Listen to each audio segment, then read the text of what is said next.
ஓம் சாந்தி. சிவனின் தேவதைகள் பட்டியலில் இன்றைக்கு 53வது நாள். வானினுடைய டேட் 28/11/1984. இந்த முரளியில் பாபா சங்கல்பத்தின் விஷயங்களை பற்றி நமக்கு புரிய வைக்கின்றார். அதிக கவனம் கொடுக்கின்றார். சங்கல்பத்தினுடைய மகத்துவம் என்ன, மேலும் நாம் பிராமண குழந்தைங்க அந்த சங்கல்பத்தின் மகத்துவத்தை எவ்வளவு புரிந்து வாழ்க்கையில் பயன்படுத்தி கொண்டிருக்கிறோம், தனக்காகவும் உலகத்திற்காகவும். மேலும் பாபா ஒவ்வொரு முரளியிலையுமே புரிய வைக்கக்கூடிய ஒரு கலை என்பது முற்றிலும் தனித்துவம் நிறைந்ததாக இருக்கும். இயற்கை எடுத்துக்காட்டாக புரிய வைப்பதற்கு, மேலும் அன்றாட காரியங்களில் நாம் என்ன செய்கின்றோம் அதை ஆதாரமாக வைத்துக்கொண்டு நமக்கு புரிய வைக்க முயற்சி செய்வார். இந்த முரளியில் பாபா சங்கல்பத்தை ஒரு விதையினுடைய ரூபத்தில் கூறியிருக்கின்றார். இன்று பாபா தனித்தனி விதமான குழந்தைகளை பார்த்து கொண்டிருக்கின்றார். பாபா மேலே உட்கார்ந்துட்டு அவர் செய்யக்கூடிய வேலையை என்னது, கீழே இருக்கக்கூடிய குழந்தைங்க யார் யார் என்னென்ன செய்துட்ருக்கிறாங்க. பாபா சொல்கிறாங்க, நான் ஞானி குழந்தைகளையும் பார்க்குறேன், அஞ்ஞானி குழந்தைகளையும் பார்க்குறேன், பக்த குழந்தைகளை பார்க்குறேன், ஸ்நேகி சகயோகி குழந்தைகளை பார்த்துட்ருக்கிறேன். ஒவ்வொரு ஆத்மாக்களும் என்னென்ன செய்கிறாங்க. சில ஆத்மாக்கள் அப்படி கூட இருக்கிறாங்க, சிலவற்றை அடைவதற்காக முயற்சி செய்கிறாங்க, அதில் ஈடுபட்டு இருக்கிறாங்க. சில பேர் கொடுப்பதில், சிலர் இணைப்பதில், சிலர் உடைப்பதில் என ஒவ்வொரு விதத்திலும் ஒவ்வொரு விதமான குழந்தைங்க ஈடுபாட்டோடு இருக்கிறார்கள். ஈடுபாட்டோடு இருக்கிறாங்க, ஆனால் வேறு வேறு காரியத்தில். பாபா ஒப்பிட்டு பார்க்குறார். பிராமண குழந்தைங்க எப்படி இருக்கிறாங்க, ஒரு புறம் உலகத்தின் குழந்தைங்க என்னென்ன செய்கிறாங்க, இன்னொரு பக்கம் ஒப்பிட்டு பார்க்குறார் பிராமண குழந்தைங்க என்ன செய்துட்ருக்கிறாங்க. பாபா சொன்னாங்க, பிராமண குழந்தைங்க அவர்களிடத்திலும் சில ஆர்வம் இருக்கிறது, அவர்களிடத்தில் விசேஷத்தா தாரணை செய்துட்ருக்கிறாங்க.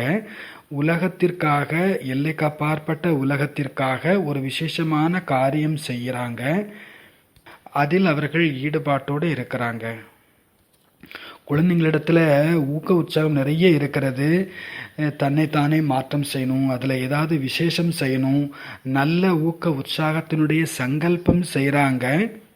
ஆனால் நடப்பது என்ன, பாபா கூறுகின்றார், சங்கல்பம் என்கின்ற விதையை அடைவதற்கு, பலனாக ஆக்குவதற்கு வெயில் தேவைப்படுகிறது. அது குறைவாகுகிறது அல்லது முழுமையாக மிஸ் ஆகுகிறது. சங்கல்பம் என்கின்ற விதை, ஊக்க உற்சாகம், சுத்த சங்கல்பத்தினுடைய விதை, அதில் அட்டென்ஷன் கவனம் என்ற தண்ணீர் குறையாக இருக்கிறது. அப்புறம் பாபா சொல்றாங்க, செக்கிங் சோதனை கம்மியாக இருக்கிறது. விதிபூர்வமாக வளர்ச்சி செய்வதில் கவனம் குறைவாக இருக்கிறது. அது வெயிலினுடைய குறைவாக இருக்கிறது. விதையை விருட்சமாக ஆக்குவதற்கு ஒன்று தண்ணீர் தேவை, வெப்பம் தேவை. மேலும் எங்கு விதைக்கப்படுகிறதோ அந்த பூமி கூட அந்த அளவுக்கு முக்கியமானதும் கூட.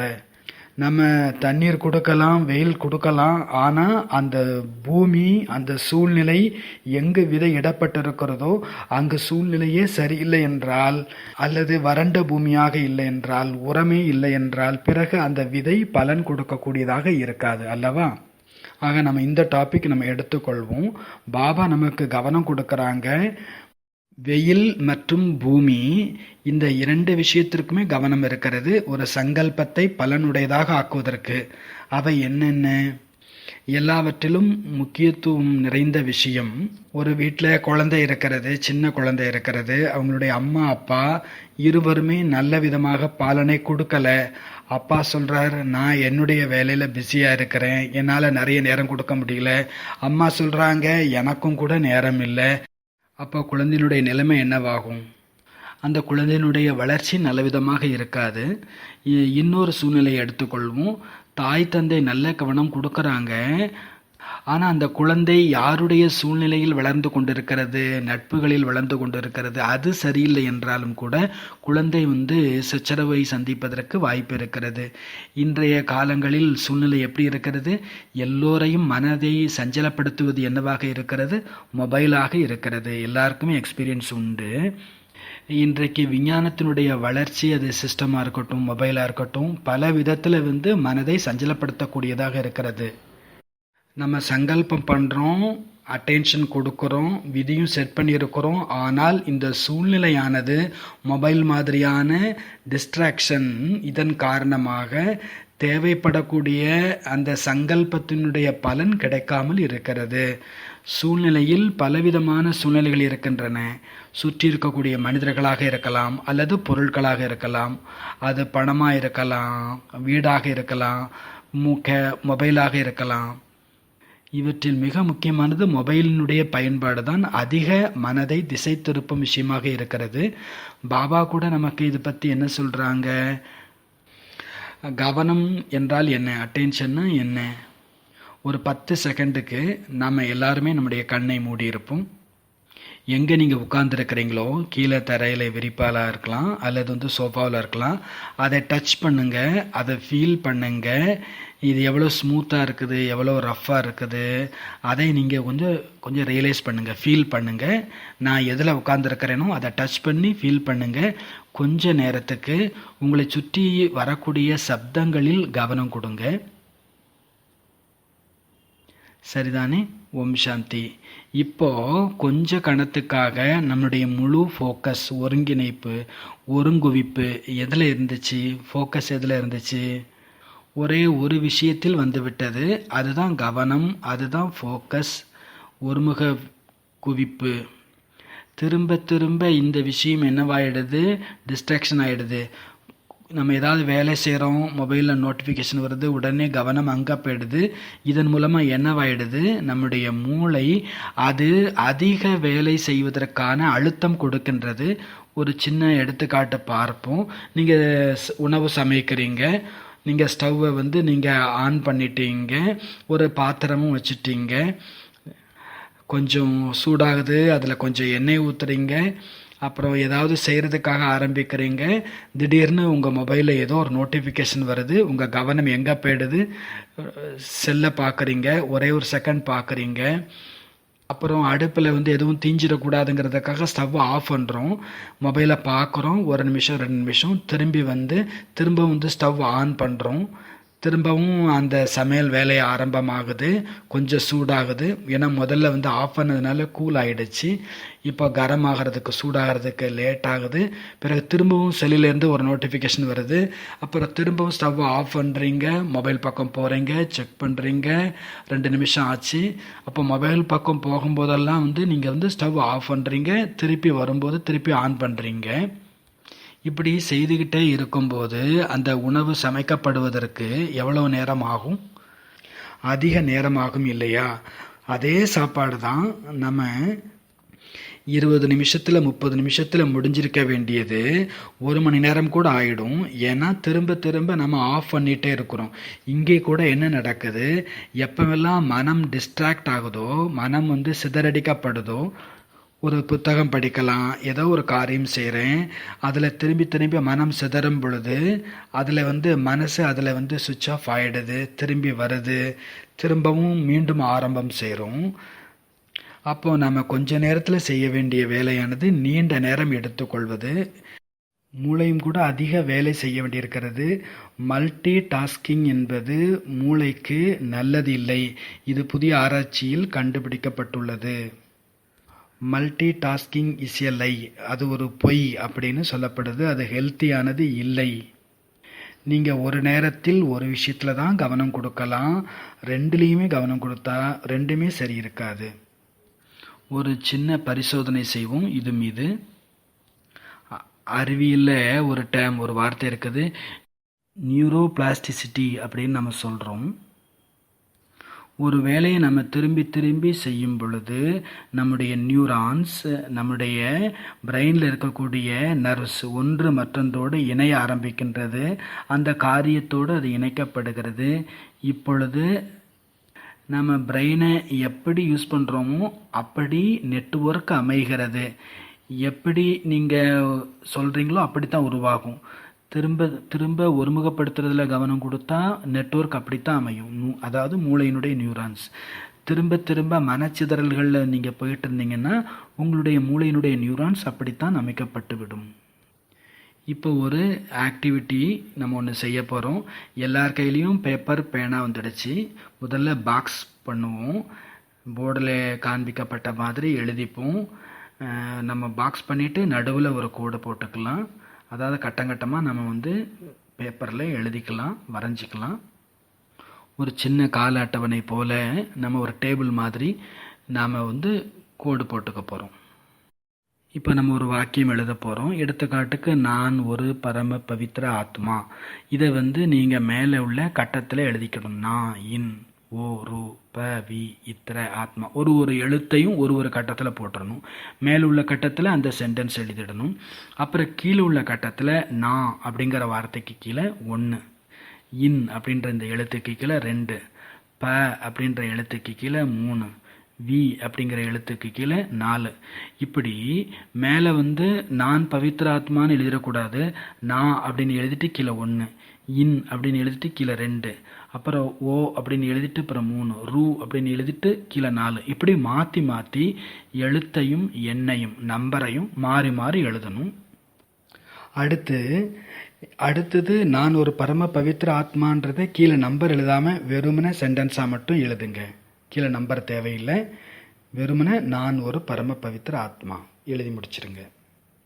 அப்போது நம்ம 2 டாஸ்க்கு பண்ணியிருக்கிறோம். முதல்ல சென்டென்ஸை எழுதுவதோடு கூடவே நம்பரையும் எழுதிக்கிட்டே இருந்தோம். ஒரு எழுத்தையும் எழுதி நம்பர் எழுதணும். ரெண்டாவது வந்து வெறும் சென்டென்ஸ் மட்டும், வாக்கியம் மட்டும் எழுதணும். இந்த 2 எழுதுனதில் என்ன ஒரு வித்தியாசத்தை நீங்கள் உணர்ந்தீங்க? நிறைய நேரம் எடுத்துக்குது. இதுக்கு பேர் தான் மல்டி டாஸ்கிங்னு சொல்லப்படுது. முதல் டாஸ்கில் என்ன ஆயிடுச்சு, 2 வேலை செய்கிறதுனால 2 சிந்திக்க வேண்டியிருக்கிறது. வார்த்தை எழுதணும், அப்புறம் நம்பர் எழுதணும். அப்போ நீங்கள் அதிகம் சிந்திக்க வேண்டியிருக்கும், அதிக சக்தி கொடுக்க வேண்டியிருக்கும், சங்கல்பம் நிறைய ஓடும். ஆனால் ஒரே ஒரு டாஸ்கில் மட்டும் நீங்கள் கவனம் கொடுத்தீங்கன்னா அது ரொம்ப சீக்கிரமாக இருந்துச்சு, சிம்பிளாக முடிஞ்சிடுச்சு. அதனால் மல்டி டாஸ்கிங் அப்படின்றது நம்முடைய எனர்ஜியை வந்து வீணடிப்பது என்று அர்த்தமாயிடும். இது மாதிரி தான் டிஸ்ட்ராக்ஷனால் நடக்குது நமக்குள்ள. ஏன் வந்து மக்கள் இவ்வளவு மொபைலுக்கு அடிக்டட் ஆகிருக்கிறாங்கன்னா அதுக்கு பதில் இதுதான் கிடச்சிது. ரிலாக்ஸேஷனுக்காக நம்ம சின்ன சின்ன ரீல்ஸ் பார்க்குறோம், சின்ன சின்ன வீடியோ பார்க்குறோம், மைண்டு கொஞ்சம் ரிலாக்ஸ் ஆகும்னு. ஆனால் உண்மையில் நடக்கிறது என்னென்னா, ரிலாக்ஸேஷனில் என்ன நடக்கணும், நியாயமாக மனம் சாந்தமாகணும், எண்ணங்கள் குறைய வேண்டும், மெதுவாக நடக்க வேண்டும். ஆனால் ரீல்ஸ் பார்க்கறதுல என்ன ஆகுது, அங்கே ரிலாக்ஸ் ஆகிறதுல ஸ்டிமுலேட்டு தூண்டி விடப்படுகிறது. அதுக்கு மேலும் நீங்கள் வேலை கொடுக்குறீங்க. அடுத்தது என்ன ஆகும், அடுத்தது என்ன வரும், இது எப்படி நடக்கும், அது எப்படி நடக்கும், அடுத்த காட்சி என்னவாக இருக்கும். இப்போ உங்களுடைய வந்து மூளை தூண்டப்படுது, திரும்ப திரும்ப தூண்டப்படுது, ஸ்டிமுலேட்டு செய்யப்படுது. இது வந்து உண்மையான ரிலாக்ஸேஷன் இல்லை. நீங்கள் மூளைக்கு அதிக வேலை கொடுக்குறீங்க. அப்போ இதுவும் கூட ஒரு விதமான அவநம்பிக்கை. செல் பார்க்குறது வந்து ரிலாக்ஸேஷனுக்கு இல்லை, மேலும் டயர்டாக்கிடும். அடுத்தது இந்த மனச்சிதறல் திரும்ப திரும்ப நடக்குது. இது தன்னுடைய சங்கல்பம், தன்னுடைய எனர்ஜி, இதை அழிச்சுக்கிட்டே வர்றோம். இதுவும் ஒன்று ஆராய்ச்சியில் சொல்லப்படுகிறது. டிஜிட்டல் ரீடிங்கை விட புக் ரீடிங் ரொம்ப நல்லது. ஏன்னா டிஜிட்டல் ரீடிங்கில் வந்து நிறைய மனம் அலைப்பாயிறதுக்கான வாய்ப்பு இருக்கிறது. ஏன்னா நீங்கள் மொபைலில் படிக்கிறீங்க ஏதாவது ஒரு விஷயம்னா அது நோட்டிஃபிகேஷன் வரும், திடீர்னு எதையாவது இன்டர்நெட்டில் வந்து நாம் வந்து சர்ச் பண்ண ஆரம்பிச்சிடுவோம். அப்போ நீங்கள் படிக்க விரும்புகிறீங்கன்னா பேப்பர் ரீடிங் வந்து ரொம்ப நல்லது, புத்தகம் படிக்கிறது ரொம்ப நல்லது. நம்ம கவனம் கொடுக்கணும், ஃபோக்கஸ் பண்ணணும்னா அதுக்காக நம்ம வேறு என்ன செய்யணும், என்னென்னலாம் செய்யலாம். மொத்த பிரச்சனையுமே இதுதான். நமக்கு தெரியும் என்ன சங்கல்பம் பண்ணணும், எப்படி சங்கல்பம் பண்ணணும், எல்லாமே நமக்கு தெரியும். ஆனால் ப்ராப்ளம் என்னவா இருக்கிறதுனா மனச்சிதறல், டிஸ்ட்ராக்ஷன் தான். இந்த டிஸ்ட்ராக்ஷனை வந்து நம்ம எப்படி ஓவர் கம் பண்ணுறது, இதை வந்து எப்படி வந்து வெற்றி கொள்வது, இதிலிருந்து எப்படி நாம் முக்தி அடைவது. ஆத்ம பயிற்சி செய்வதுன்னு ஒருத்தவங்க ஆன்சர் பண்ணுறாங்க. திரும்ப திரும்ப அதை நினைவுபடுத்திகிட்டே இருப்பது. இதை ரொம்ப ரொம்ப முக்கியமான பாயிண்ட்டு, ரிப்பீட்டேஷன், கன்சிஸ்டன்சி. திரும்ப திரும்ப செய்வது மிகுந்த உதவிகரமாக இருக்கும், நன்மையாக இருக்கும். ஏன்னா நாம் மிக நல்ல சங்கல்பம் பண்ணுறோம், நான் இதை செய்யணும், நான் இந்த மாற்றத்தை கொண்டே வருவேன் என்று. ஆனால் நாளாக நாளாக நேரமாக நேரமாக என்னவாயிடுது, அதை ரிலாக்ஸ் பண்ணிடுறோம், நாம் அதை விட்டுடுறோம். ஏதாவது ஒரு சாக்கு போக்கு சொல்லி நாம் திரும்ப திரும்ப அந்த விஷயத்தை நினைவுபடுத்திட்டே இருந்தோம் என்றால் நமக்கு தெரியும் இல்லையா, நியூரோபிளாஸ்டிசிட்டின்னு சொன்னோம் இல்லையா, நம்முடைய பிரெயின் அந்த விதத்தில் அதை அக்செப்ட் பண்ணிக்கும், ஏற்றுக்கொள்ளும், அது ஒரு மெமரியாக மாறிடும். அப்போ அதற்காக சில டிப்ஸு கூட இருக்கிறது. சேவ் வேர்டு நிமோனிக் மூலமாக நாம் இதை புரிஞ்சுக்கலாம். இந்த டிப்ஸை எஸ் அப்படின்னா சைலன்ஸ், அமைதி. அமைதியில் இருப்பதற்கு நமக்கு நேரம் கொடுக்க வேண்டும். ஏனெனில் நம்ம நிறைய சங்கல்பம் கொடுத்துட்டே இருக்கிறோம், பண்ணிகிட்டே இருக்கிறோம். கொஞ்சம் அமைதியில் இருக்கணும். ஆரம்பத்தில் கொஞ்சம் சங்கல்பம் வரும், ஆனால் கொஞ்சம் கொஞ்சமாக அது அமைதியாயிடும். ஒன்று, நம்முடைய சங்கல்பத்தின் வேகத்தை மெதுவாக்குவதற்கு உதவுகிறது. எவ்வளவுக்கு எவ்வளவு சங்கல்பம் சாந்தமாகுமோ அந்த டீப் சைலன்ஸினுடைய ஸ்டேஜில் நமக்கு புதிய புதிய திட்டங்கள், புதிய புதிய விதிமுறைகள், நமக்கு ஐடியாஸ் கிடைக்கவும், என்னுடைய சமஸ்காரத்தை மேலும் எப்படி இம்ப்ரூவ் பண்ண முடியும், முன்னேற செய்ய வைக்க முடியும். சைலன்ஸ், அமைதி ரொம்ப முக்கியம். ரெண்டாவது அஃபர்மேஷன்னா ஸ்வமானம். சாதாரணமாக ஸ்வமானத்தை நம்ம மனசில் உருத்தட்டுறோம், ஆனால் நமக்கு நாமே நம்முடைய வார்த்தைகளால் ரெக்கார்ட் பண்ணணும் ஏதாவது ஒரு ஸ்வமானம். எந்த ஸ்வமானம் பிடிக்குமோ உங்கள் சப்தத்திலேயே நீங்கள் ரெக்கார்ட் பண்ணி திரும்ப திரும்ப கேளுங்க. இது நல்ல பாதிப்பை, பலனை தருகிறது. அடுத்து விஸ்வலைசேஷன். எந்த ஸ்வமானத்தை திரும்ப திரும்ப நினைவுபடுத்துகிறோம், எந்த சங்கல்பத்தை ப்ராக்டிக்கலில் கொண்டு வர விரும்புகிறோமோ அதை விஸ்வலைஸ் பண்ணுறோம். அதை ப்ராக்டிக்கலில் கொண்டு வருவது ரொம்ப ஈஸியாக இருக்கும். அடுத்தது எக்ஸசைஸ். பாபா சொல்கிறாங்க மனதினுடைய ட்ரில் செய்யணும். கூடவே ஃபிசிக்கல் எக்ஸசைஸும் நம்முடைய முன்னேற்றத்தை அதிகப்படுத்தும். இன்றைக்கு பார்த்தீங்கன்னா மன அழுத்தம் அதிகமாகுது, அது குறைவாகுது. அடுத்தது ரீடிங், படித்தல். நல்ல நல்ல புத்தகங்களை படிக்கணும், முரளி படிக்கணும், ரிவைஸ் பண்ணணும். அடுத்தது ரைட்டிங். என்ன நம்ம சிந்திக்கிறோமோ நம்ம பார்க்குறோம். முதல்ல ஒரு நாள் பொழுது ஆரம்பிக்கிறோம். முதல்ல நீங்கள் எழுதுங்க. பிறகு முழு நாளினுடைய முடிவில் பாபா கூட சொல்கிறாங்க இல்லையா, செக் பண்ணுங்க. காலையிலிருந்து நம்முடைய சிந்தனை எப்படி இருந்துச்சு, செயல் எப்படி இருந்துச்சு, அதை என்னென்ன பிளானை நான் செயலில் கொண்டு வந்தேன், அதில் என்னென்ன தடைகள் வந்தது, அதை நீங்கள் குறைங்க. அப்போ ரைட்டிங் இருக்கணும். அப்போ சேவ் வேர்ட்ஸ் அப்படிங்கிற வார்த்தையில் நம்ம பார்க்குறோம், சேவர்ஸ். அடுத்தது பாபா சொல்கிறாங்க, குழந்தைகளை உழைப்பு என்பது நல்லா செய்கிறீங்க, நேரமும் கொடுக்குறீங்க, ஆனால் என்ன நடக்குது, இந்த டிஸ்ட்ராக்ஷன், மனதினுடைய சிதறல் காரணமாக பிராப்தி கம்மியாகுது, உற்சாகம் கம்மியாகுது, நிராசை ஆகிடுறோம், நமக்கே விரக்தி வந்துடுது. நான் நிறைய முயற்சி பண்ணுறேன், ஆனால் ஒன்றும் நடக்கலையே.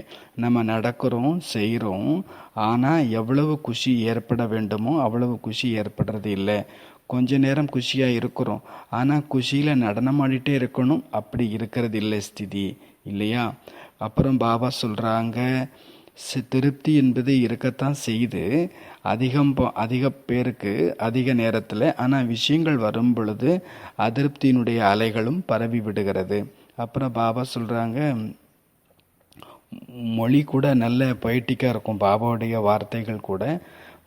பாபா சொல்கிறாங்க, படகு என்பது சில நேரம் குஷி, சில நேரம் சோகம், வருத்தம், கவலை, பயம் போன்ற விஷயங்களில் ஆட ஆரம்பிச்சிடுது. இந்த அலையில்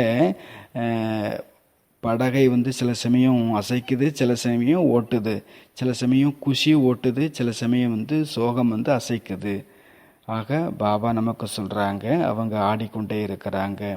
இப்போ இதற்கான காரணம் கூட பாபா சொல்லியிருக்கிறாங்க.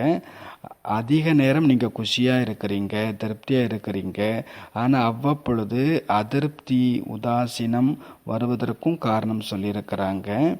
இந்த பாயிண்ட்டு ரொம்ப தனிப்பட்ட பாயிண்ட் இந்த முரளியில் சொல்லியிருக்கிறாங்க.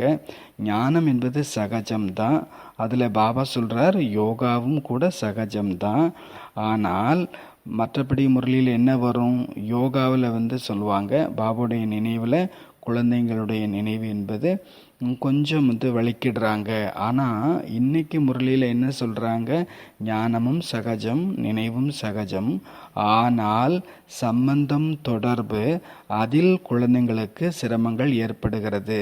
சம்பந்தம் தொடர்புனா என்ன, அதை பற்றியும் பாபா சொல்கிறாங்க. ஒன்று பிராமண பரிவாரம், இன்னொன்று சேவை களம். அப்போ இந்த சம்பந்தம் தொடர்பினுடைய பிரிவில் வருது பிராமண பரிவாரம் மற்றும் சேவையினுடைய சூழல். அப்போது இங்கே நாம் டிஸ்கஸ் பண்ணியிருக்கிறோம், விதை சங்கல்பம் இது எந்த சூழ்நிலையில் விதைக்கப்படுகிறது, எந்த சம்பந்தம் தொடர்பில் விதைக்கப்படுகிறது, அதனுடைய மகத்துவம் ரொம்ப முக்கியமானது. இந்த விதைக்கு அக்கம் பக்கத்தில் என்ன இருக்கிறது, பிராமண பரிவாரமும் சேவையும் இருக்கிறது. இதுதான் சூழ்நிலை. நம்ம எல்லாருமே பாபாவால் தேர்ந்தெடுக்கப்பட்ட குழந்தைங்க தான், விசேஷமானவங்க தான். இருந்தாலும் கூட பல ஜென்மங்களினுடைய கணக்கு வழக்கு இருக்கிறது. அது ஆங்காங்கே முடிப்பதற்கு நாம் சந்திக்க வேண்டியிருக்கிறது சூழ்நிலைகளை. ஆகவே பாபா சொல்கிறாங்க, எந்த விஷயங்கள் எப்படி அனுபவம் ஆகணுமோ அந்த மாதிரி அனுபவம் ஆகாமல் இருக்கிறது. ஏன்னா இங்கே கொஞ்சம் ஆட்டம் ஏற்படுகிறது, அதாவது சம்பந்தம் தொடர்பில் கொஞ்சம் ஆட்டம் காண்றோம். கொஞ்சம் நம்ம அதில் கவனம் கொடுக்க வேண்டியிருக்குது, அதிகம் உழைப்பும் கொடுக்க வேண்டியிருக்கிறது. அடுத்தது பாபா சொல்லியிருக்கிறாங்க, இப்பொழுது கூட பாருங்க, உலகத்தில் அதிகம் துக்கம் அசாந்தி இருக்கிறது, நிம்மதியற்ற நிலைமை இருக்கிறது. குழந்தைங்களாகி நீங்கள் விக்ன விநாசகர்கள். ஆனால் விக்ன விநாசக்கு குழந்தையாக இருந்த போதும் கூட அவ்வப்பொழுது என்ன ஆயிடுறீங்க, தன்னுடைய கஷ்டங்களை, அதாவது தடைகளை அழிக்கிறதுலையே கவனம் கொடுக்குறீங்க, நேரம் கொடுக்குறீங்க. எப்படி ஒரு வீடு இருக்கிறது, அந்த வீட்டை ரிப்பேர் பண்ணுறீங்க. சில நேரம் இப்போ தண்ணீர் ஒழுகுது, சில நேரம் கிராக் ஆகிடுது, சில சமயம் அலமாரி கெட்டு போயிடுது, அதை சரி செய்கிறீங்க. தன்னுடைய வீட்டை பராமரிப்பு செய்கிறதுலையே நீங்கள் மூழ்கி இருக்கிறீங்க, ஈடுபாட்டோடு இருக்கிறீங்க. அப்போது பாபா சொல்கிறாங்க, நீங்கள் உங்களுடைய வீட்டு மராமத்து பணியிலேயே உங்களுடைய நேரத்தை கொடுத்துட்ருக்கிறீங்கன்னா அடுத்தவங்களுக்கு வீட்டை எப்படி நீங்கள் உருவாக்கி கொடுப்பீங்க? உங்கள்கிட்ட என்னென்ன மெட்டீரியல் இருக்குதோ அதை உங்கள் வீட்டை உருவாக்குறதுல தான் நீங்கள் கவனம் கொடுக்குறீங்க. அப்போ அடுத்தவங்களுக்கு எப்போ நீங்கள் கொடுக்க போகிறீங்க? உங்களுக்கு என்ன சக்திகள் சேமிப்பாகி இருக்கிறதோ அது தன்னுடைய தடைகளை அழிக்கிறதுலேயே நேரம் கொடுக்குறீங்க, அதை பயன்படுத்திடுறீங்க, அதை காலி செய்திடுறீங்க. பிறகு மற்றவங்களை எப்படி சக்திசாலி ஆக்குவீங்க இல்லையா? ஆகவே பாபா சொல்லியிருக்கிறாங்க, விக்ன விநாசக்காக ஆகியிருக்கக்கூடிய ஸ்டேஜுங்கிறது நீண்ட காலம் இருக்க வேண்டும். அந்த நீண்ட காலத்தினுடைய ஸ்திதியை உருவாக்குவதற்கு பாபா சொல்லியிருக்கிறாங்க, சர்வ சக்திகளினுடைய ஸ்டாக் சேமித்து கொள்ளுங்கள்.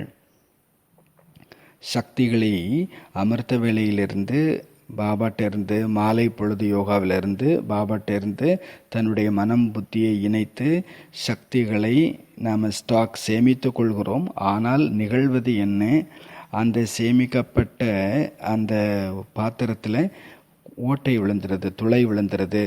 அதனால் சேமிக்கப்பட்ட அந்த ஸ்டாக் எல்லாமே முழுமையாக வழிந்தோடி விடுகிறது, காலி ஆகிடுது.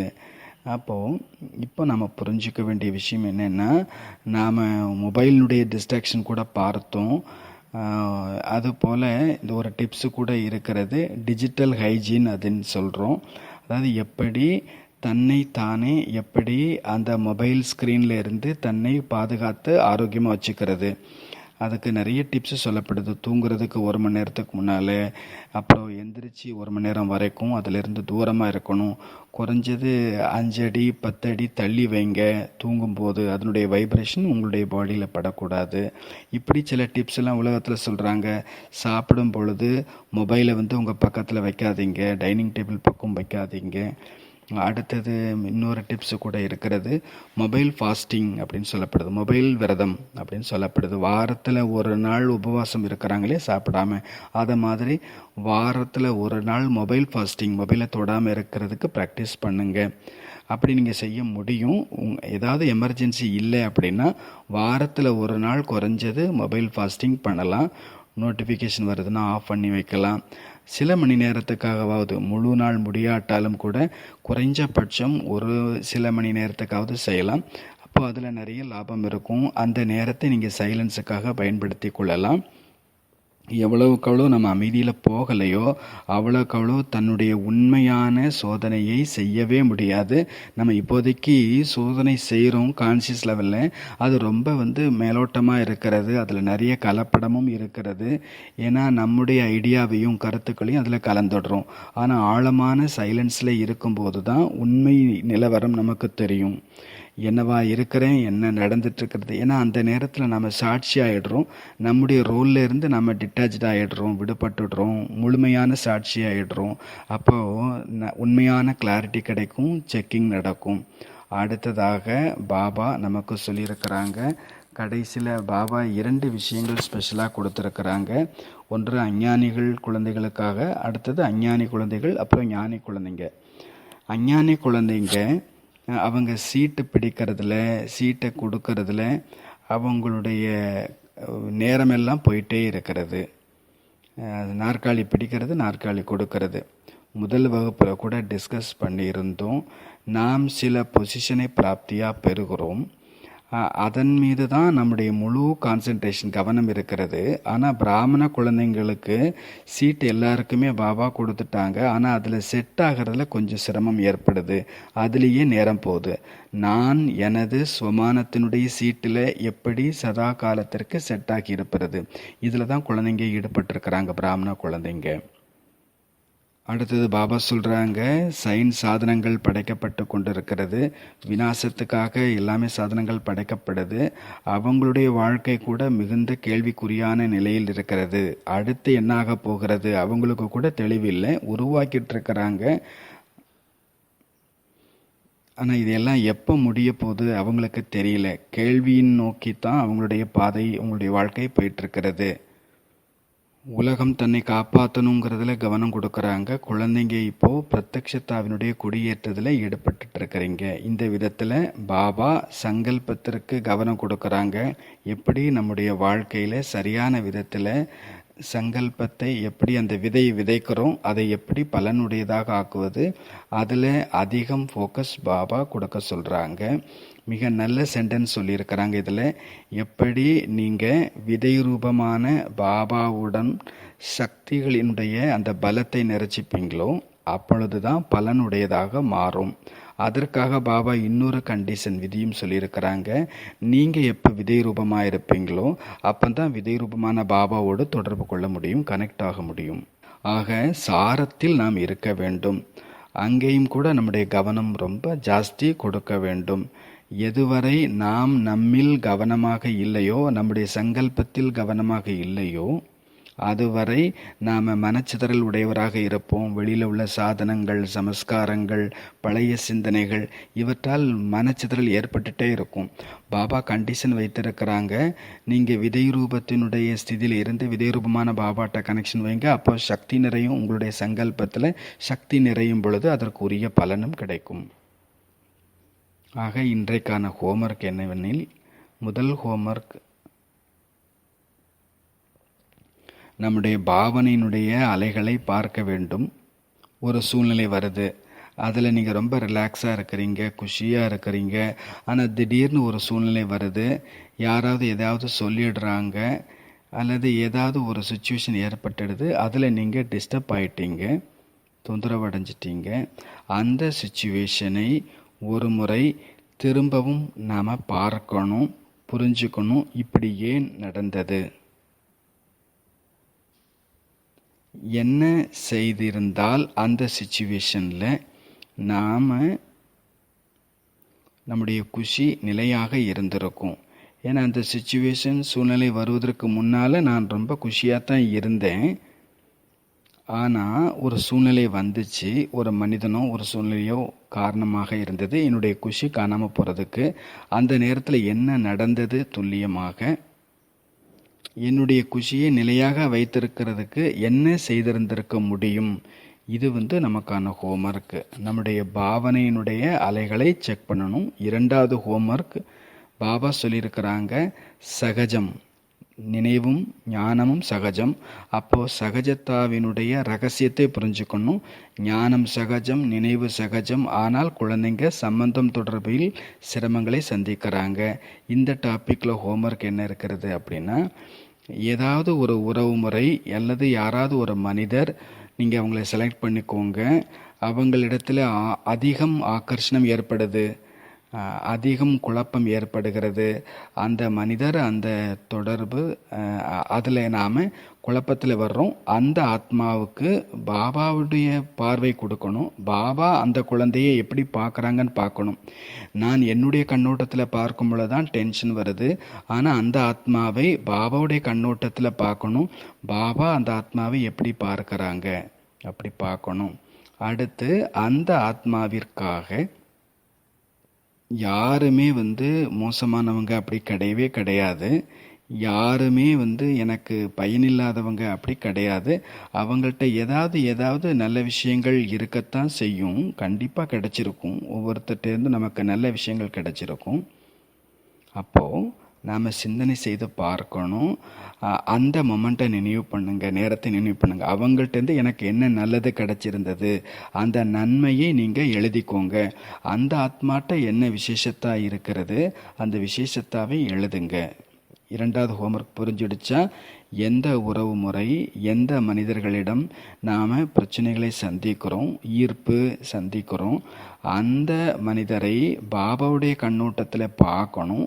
அடுத்தது அந்த ஆத்மாவின் மூலமாக எனக்கு என்னென்ன லாபம், பலன், நன்மை கிடைத்திருந்தது, எந்த குணத்தை அவர்களிடம் நான் கற்றுக்கொள்ளலாம், அதை நாம் எழுத வேண்டும். இதை நாம் நமக்குள்ளே செக் பண்ணணும். நம்முடைய சங்கல்பத்தை பாசிட்டிவாக ஆக்கிக்கணும். அதற்கான ஹோம்ஒர்க் இது.